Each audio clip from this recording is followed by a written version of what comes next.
notes that the Pretoria Chamber reached its conclusions in relation to the risks enumerated in Article 58(1)b of the statute on the basis of a comprehensive assessment of the information before it.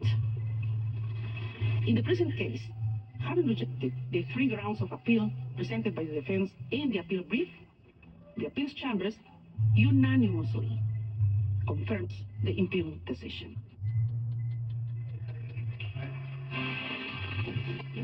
Siyam na buwanang nakakulong si Duterte sa The Hague, Netherlands.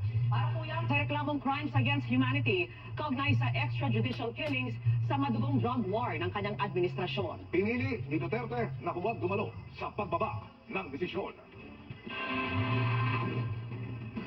At kaugnay ng pagkatig ng ICC Appeals Chamber sa naunang desisyon para ibasura ang apilang interim release o pansamantalang paglaya ni dating Pangulong Rodrigo Duterte. Nakakausap po natin si GMA News stringer Sofia Balod Lorenzo.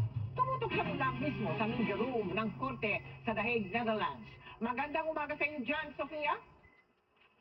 Hello Mel, kamusta? Nandito nga tayo sa The Hague, sa International Criminal Court sa The Hague, kung saan kakatapos lang noong nangyaring hearing sa pagdetermina kung mabibigyan ba ng apila ang interim release itong si dating Pangulong Rodrigo Duterte.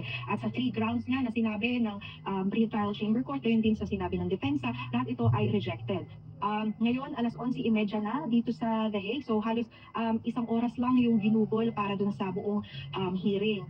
At gaya nga nung mga natunghayan natin mismo during the hearing, no, kumbaga yung mga tao doon talagang pigil hininga na nag-aabang nung kanilang mga resulta. At habang nga na isa-isa na sinasabi na rejected yung mga grounds, nakikita rin natin na kumbaga yung lugmok din na mukha ni ng legal defense counsel ni dating Pangulong Duterte na medyo lugmok na nga. So at nung sinabi na yung pangatlong ground, pare-parehong rejected, doon na nagsimula rin na maging emosyonal yung mga kasama nating mga publiko at mga NGO yung sa loob ng courtroom at yung iba pa nga napaiyak at yung iba pa talagang nagbunyi din at masayang lumabas ng courtroom, lalo na yung mga sahanay naman ng mga biktima.